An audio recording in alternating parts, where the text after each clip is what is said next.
हिमालय के जंगलों में टुनटुनी चिड़िया अपनी बेटी सुनहरी चिड़िया के साथ एक पेड़ पर रहती थी और उसी जंगल में कालू नाम का कौवा भी रहता था जो सभी पक्षियों को परेशान किया करता था।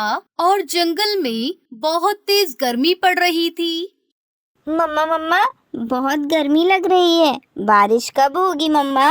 बेटी, अभी बारिश का मौसम आने में समय है। बिटिया, तू मेरे पास आ, मैं तुझे पंखे से हवा कर देती हूँ, तुझे राहत मिलेगी। लेकिन फिर भी टुनटुनी चिड़िया की बेटी को तो बहुत गर्मी लगती है और वो टुनटुनी चिड़िया से कहती है, मम्मा मम्मा, चलो ना नदी किनारे चलते हैं। वहाँ पर ठंडी ठंडी हवा चलती है और हम वहाँ पर ठंडा ठंडा पानी भी पी लेंगे। टुनटुनी चिड़िया अपनी बेटी की बात मान लेती है और वो अपनी बेटी को लेकर नदी किनारे पहुंच जाती है। और इस तरह से सुनहरी चिड़िया अपनी माँ के साथ नदी किनारे बहुत देर तक बैठी रहती है कि अचानक बारिश होने लगती है। सारे पक्षी बारिश का आनंद ले रहे थे और बारिश धीरे धीरे बढ़ती जा रही थी। बेटा जल्दी चलो, नहीं तो हम लोग रास्ते में फंस जाएंगे। बारिश ने विकराल रूप ले लिया है बेटा, जल्दी चलो। फिर टुनटुनी चिड़िया अपनी बेटी के साथ जल्दी जल्दी घर लौटती है और जब वो अपने घर लौटती है तो वो देखती है कि अरे मम्मा, अपना घर कहाँ है? मम्मा, अपना घर कहाँ है?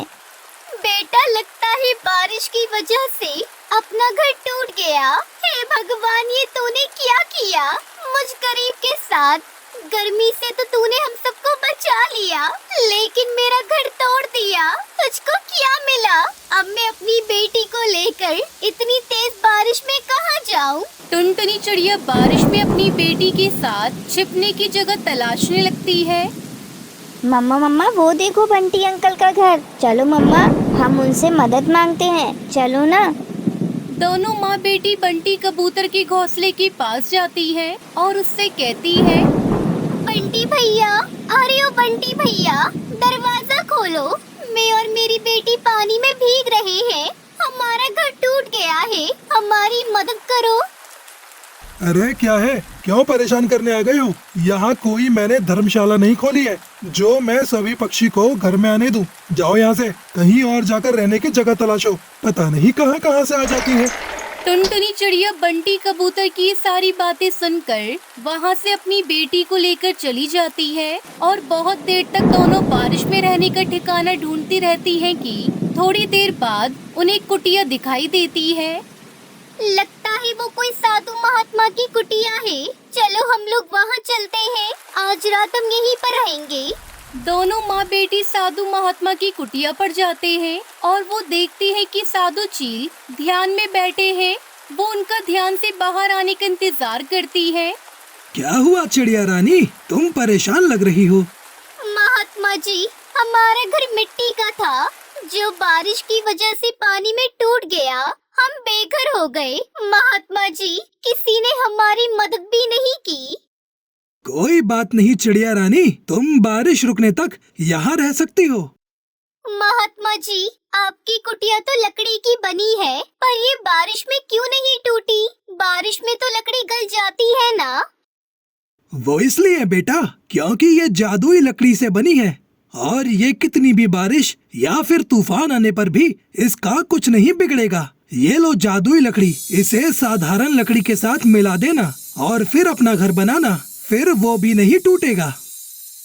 थोड़ी देर बाद बारिश भी रुक जाती है और टुनटुनी चिड़िया महात्मा जी की दी हुई जादुई लकड़ी से अपना घर बनाती है। पूरे दिन मेहनत करने के बाद टुनटुनी चिड़िया अपना लकड़ी का घर तैयार कर लेती है। फिर दोनों माँ बेटी जब अपने लकड़ी के घर में प्रवेश करती हैं तो वो अंदर से बहुत ठंडा होता है और वो बहुत खुश होते हैं।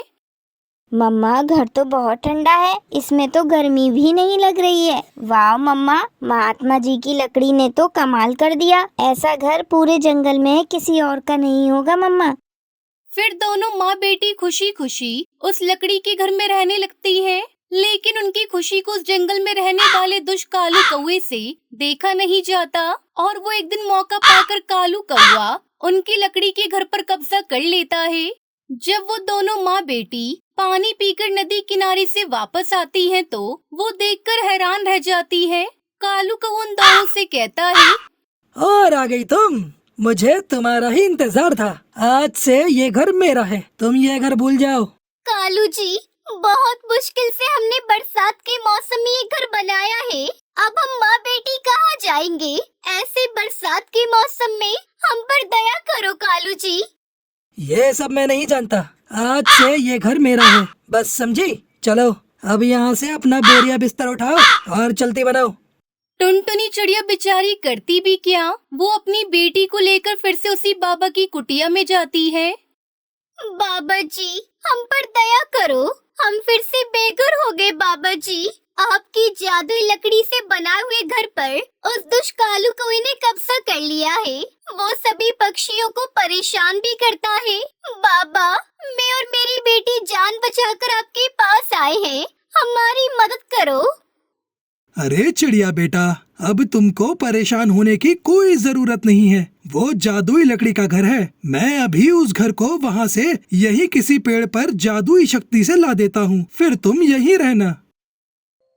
ऐसा कहकर साधु चील एक मंत्र फूंकता है और वो जादुई लकड़ी का घर वहाँ से गायब हो जाता है और वो टुनटुनी चिड़िया के पास आ जाता है।